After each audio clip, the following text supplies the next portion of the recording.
What is going on? How you doing? How are you? What's happening, guys? Thank you for coming here. Thank you for clicking on the video. My name is Justin, and we together are going to listen to a little bit of the Jimi Hendrix Experience.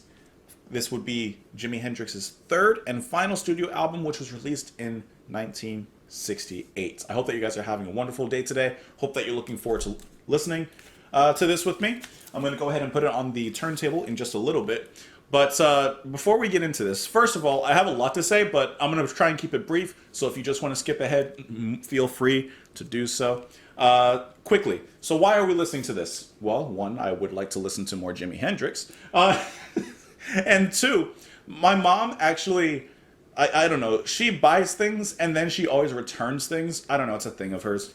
So she bought something at Best Buy, and I guess she didn't like it or something, and so she was going to take it back. And she texted me and she was like, hey, do you want 15 free bucks at Best Buy? And honestly, there was nothing I really wanted to buy, but I was like, I could probably buy a record with that. So I said, sure. So I met my mom at Best Buy. I went to the, record section of Best Buy. There were like 20 records there at most. And the only ones that were of any sort of interest to me and us was Jimi Hendrix and Rush with Caress of Steel. I've already listened to Caress of Steel, so I figured let's try and go for something that I haven't heard yet. I feel like that was a more adventurous bet. Now, you're also probably wondering, JP, why are you in a jacket right now? Why are you in a sweater? Because usually I try to make the room cold as possible. I usually wear a tank top or a t-shirt. Well, I got my booster yesterday, and today, honestly, feeling a little bit under the weather. I was like chilly, like freezing last night, like bad. I got body aches right now. I'm going through the whole gamut. But you know what? That leads to the question, well, why are you going to listen to music right now? Why are you going to record right now?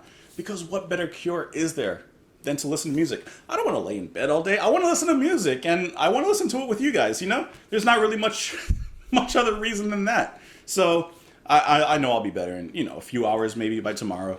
But yeah, I want to listen to music. I think you guys would agree that good music can lead to a lot of healing. Spiritually, mentally, definitely audibly. So we're going to go ahead and do that.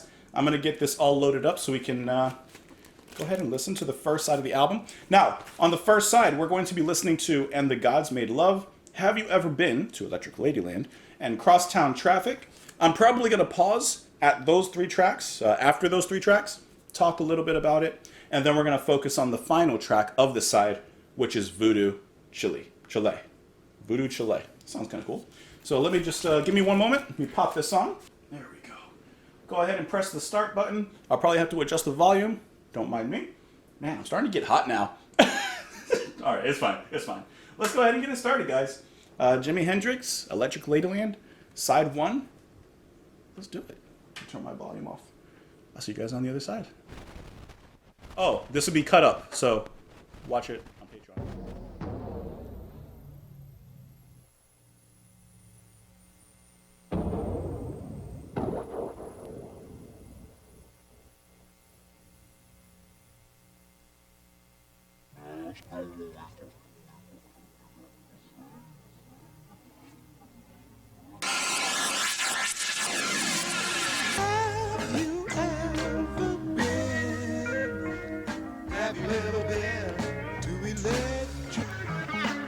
Electric woman waits for you and me.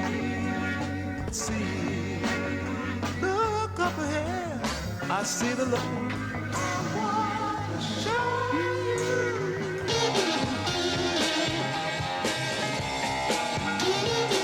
I'm trying to get on the other side of time.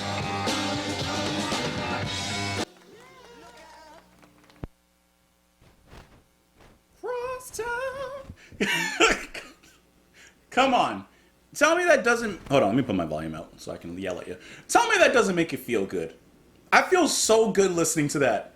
If we weren't doing this on the channel right now, I would listen to it out there right now. Oh, man. Okay. 3 tracks, okay? Crosstown. Oh, so catchy. So catchy. And The Gods Made Love sounds like some sort of abstract guitar stuff, some sort of Jimi Hendrix guitar magic that he's doing right there. It's just a nice little intro. Nothing too much going on there, but it is a nice kind of acidy lead-in into Have You Ever Been to Electric Ladyland. Hitting us with the soul, and then the next track hitting us with the rock and roll. This is so good. Like, his guitar work, it's crunchy, it's addictive, it tastes good, it feels good, it makes you feel something. His singing, filled with spirit, filled with soul. Listen to how influential this is to R&B, to soul music, blues, rock and roll. And then past that, psychedelia. Like, it goes places. Jimi Hendrix, from what I know, and it's not much, but he was not only a forerunner, but a landmark. He was a monument. He was a titan. He was a leader, I think is probably the best way to put that. He was a leader that only so many people could follow. Everything was really, really good here. And then just to give credit to the other members too, Noel Redding, who's mostly providing bass guitar, punchy, and yet filled with that smooth aspect you would expect in something so soul-driven. Mitch Mitchell, exciting drumming, perfectly fitting in this psychedelic haze. It feels like there's actually like so much going on. He's putting so much work into his drumming, and yet it still comes across as graceful. It's like you ever seen like a, I don't know what kind of bird. Let's just say like a hawk or whatever kind of bird would dive down into the lake. An eagle. I don't know. And they are approaching the lake with high speed. They're going to crash into the lake. They're going to make a huge splash. Waves everywhere. Might even hurt his head if he's if he's jumping in head first. But as they break the solid layer of water, they do it with grace, with ease. They just fly and flow right into it. Barely a notice. And then they come out with a big old fish, big old trout. That's at least what I'm getting out of Mitch Mitchell, the way that he approaches the drumming. Yeah, it's extremely dynamic. Yeah, it's fuzzy, it's hazy. There's a lot going on. But at the same time, it's approached with depth. It's approached with smoothness. It's approached with style. Listen to the band. They got style. It's catchy. This is so good to listen to. And really, that's what I'm getting. Out of all this, it just feels good. like that's it. It just feels good. Let's talk about some of the lyrics here really quick. Let's move into Have You Ever Been to Electric Ladyland? Have you ever been to Electric Ladyland? The magic carpet waits for you, so don't you be late. Oh, I want to show you the different emotions. I want to run to the sounds and motions. Electric woman waits for you and me, so it's time we take a ride. Now, I guess the question would be, what does he mean when he says Electric Ladyland? I think, this is just like what I think of initially without looking into it really. Obviously, when you hear electric, I'm thinking the staticky tones of his guitar. It's fuzzy. It's a little shocking. There's also a lot of life to it, a lot of energy. And then when I think of Ladyland, I'm thinking of a land full of ladies. I mean, duh, right? I'm thinking of a land filled with beautiful women. So the album perhaps captures both of these ideas in its music. It is as soulful, as graceful, as elegant, and as beautiful as a woman. And at the same time, it's electrifying, it's gratifying, it'll make your hair stand up. It's filled with good vibes, good static. I don't know. I'm sure there's a deeper meaning. Besides what I just meant. Electric woman waits for you and me, so it's time we take a ride. We can cast all of your hang-ups over the seaside while we fly right over the love-filled sea. Look up ahead. I see the love land. Soon you'll understand. So he's inviting us to come with him to this place, this paradise. He basically says he's already there, but he wants to bring us along with him. And I mean, he's basically saying it in a way, kind of like it's an invitation for us. And then moving into crosstown traffic. Let me wait for my computer to load. It's being very slow. You jump in front of my car when you know all the time that 90 miles an hour, girl, is the speed I drive. You tell me it's all right. You don't mind a little pain. You say you just want me to take you for a drive. I like this. Obviously a metaphor. I'm sure that Hendrix was not driving 90 miles an hour and, almost hit a person in front of him. Or maybe there was a crazy fan and maybe this did happen. But I'm thinking more like Hendrix in his life. He's just always going, going, going. There's no slowing down in his life. And someone, perhaps a romantic interest, tried to get in front of him. And he's like, whoa, whoa, whoa, whoa, whoa. You better step aside. I got things to do. I have music to make. I have dreams to fulfill. Something like that. I'm getting such heart and dedication to his craft and his music that he doesn't want anything to interrupt him in that. He's very, what's the word? He's very sighted and scoped in and focused on what he's trying to accomplish. You're just like crosstown traffic, so hard to get through to you. Ugh. Man, he said that, huh? I don't need to run over you. All you do is slow me down and I'm trying to get on the other side of town. Man, he really put it straight, huh? I'm not the only soul who's accused of hit and run. Tire tracks all across your back. I can see you had your fun, but darling, can't you see my signals turn from green to red? And with you, I can see a traffic jam straight up ahead. Ooh! He said there a traffic jam, keeping him from getting to the other side of town. And it just says, move over, look out, baby, move over. And he said you have tire tracks on your back. Woo! All right, let's go ahead and get into the next track. I hope that you guys are enjoying this. I'm having a great time. This is going to be Voodoo, what did I say? Voodoo Chile. Voodoo Chile. Voodoo Chile. Yeah, and then we'll go back and talk about it a little bit more. But let's go get this thing started again. I'll get out of your face. I'll get out of your way. I don't want to be considered cross-jump traffic.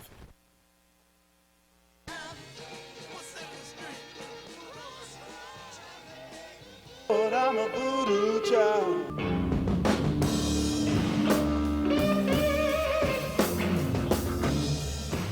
Well, the night I was born, where the moon turned the fire red, and it said, fly on.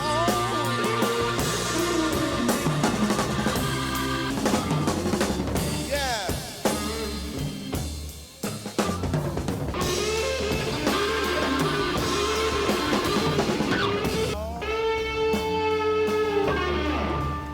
You think you are losing your mind.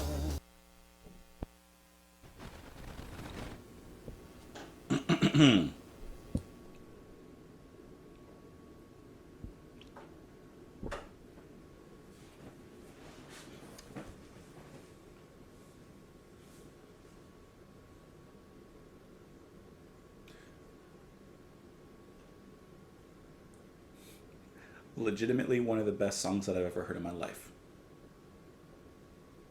Not even a doubt in my mind, not a question, not a second thought. One of the best songs in my 32 years of being on this planet, listening to thousands of songs from all different genres. That was legitimately one of the best songs that I have heard in my entire life. On YouTube, obviously this is going to be edited, right? The music's going to be edited out, so you probably just caught some of my expressions. But I always leave the link to Patreon so you can watch it freely there. I highly suggest you go back and watch my expressions if you're not watching it on there.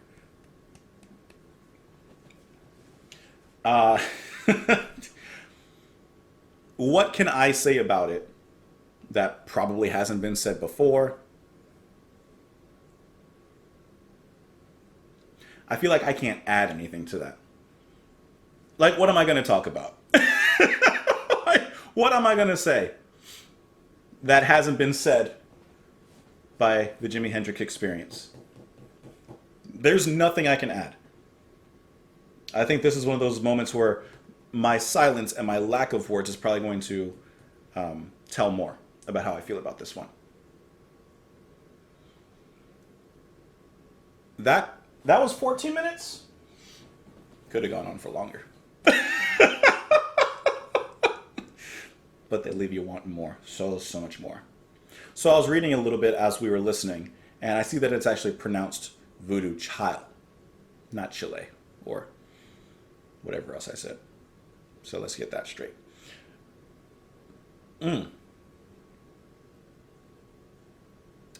His guitar speaks volumes. And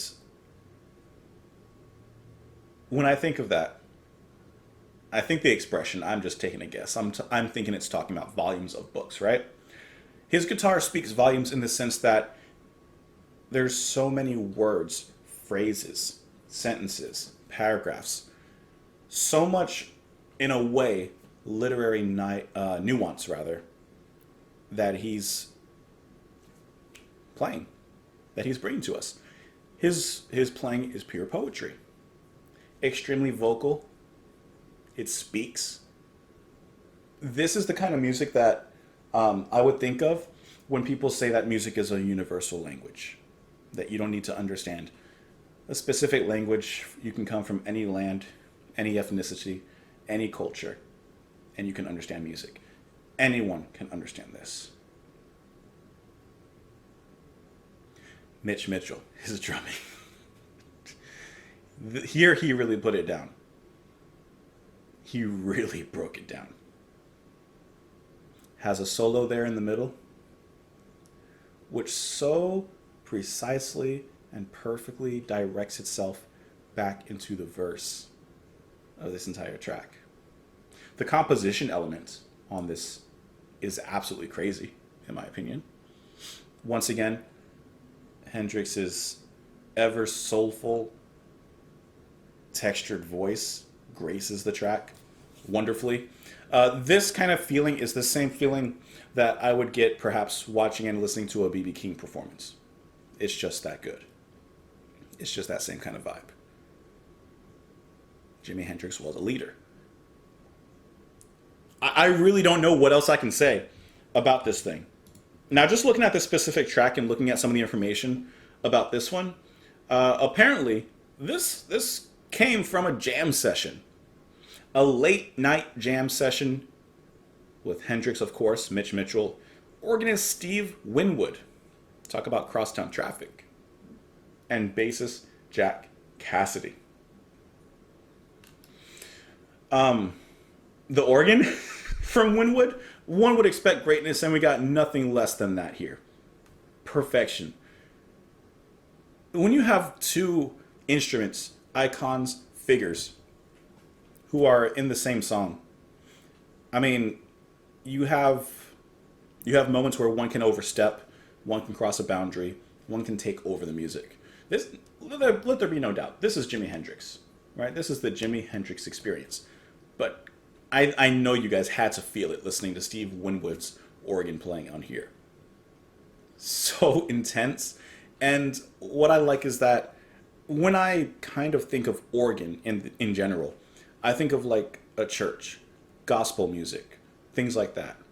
So some of the lines that he's playing are absolutely gospel.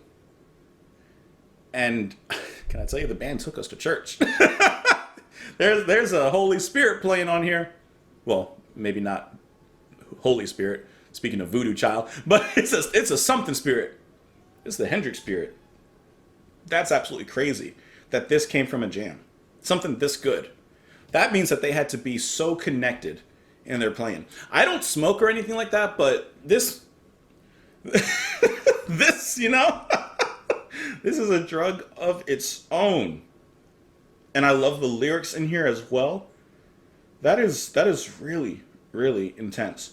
Now, I'm also reading about the recording of it, and we do hear a lot of crowd here in the music, and it says that Hendrix brought a group of about 20 people to the studio. And then it says that this practice of inviting large groups to the studio led Noel Redding to storm out of the record plant earlier that evening, and he was not present during the recording of this recording. So that's why Jack Cassidy was here doing that. Man. And then Winwood says that there were no chord sheets, no nothing. Hendrix just started playing. It was a one-take job. One take? 14 minutes of that kind of perfection?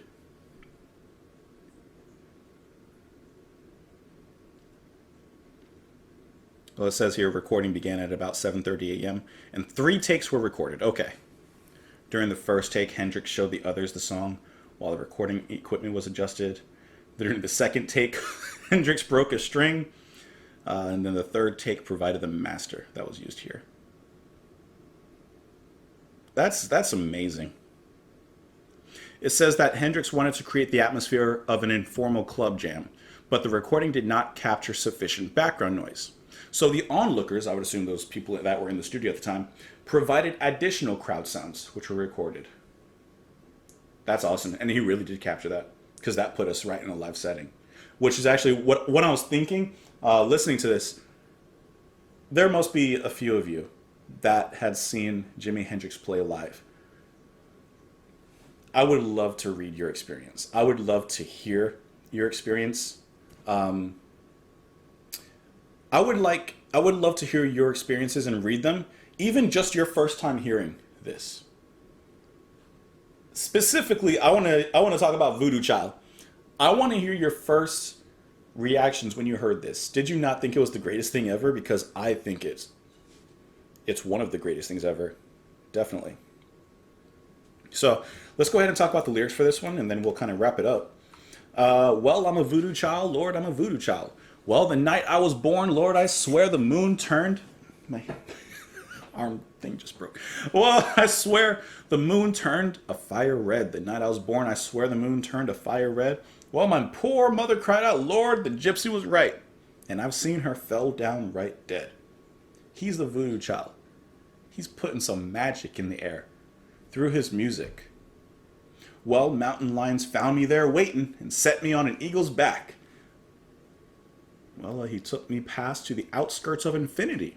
And when he brought me back, he gave me a Venus witch's ring. And he said, fly on, fly on.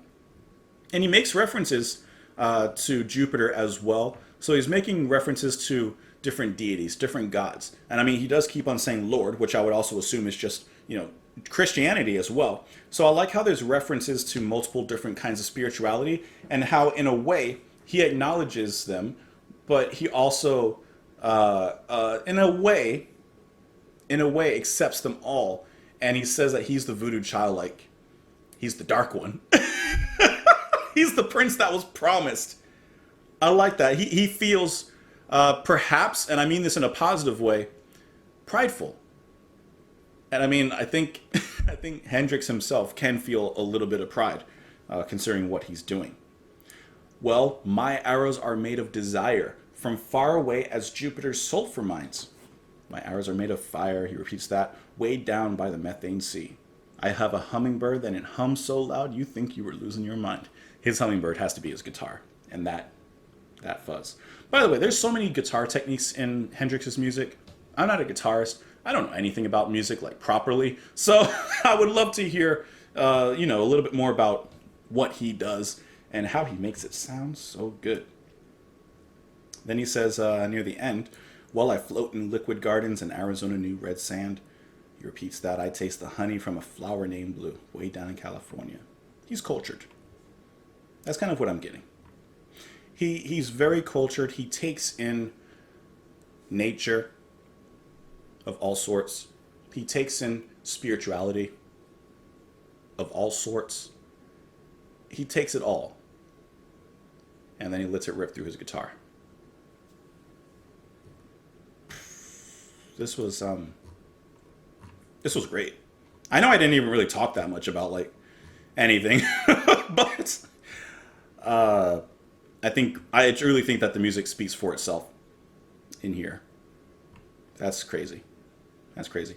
I would love to know what you guys thought of this. Please, please, please put in the comments down below what was your first thoughts when you listened. I know I'm talking specifically about this track because it amazed me so much, but yeah, about the album as well.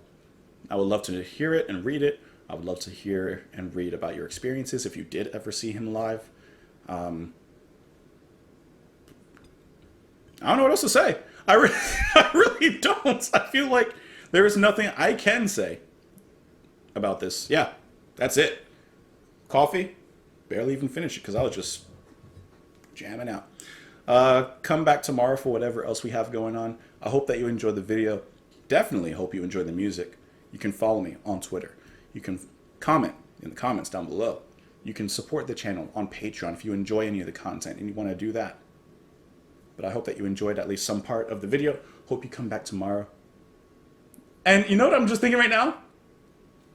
I feel a lot better. I'm not even kidding you. I have not thought about being cold. I think I'm sweating a little bit, but I think that's because of the music. What did I say? Music heals. Ah, oh, come on. It's crazy.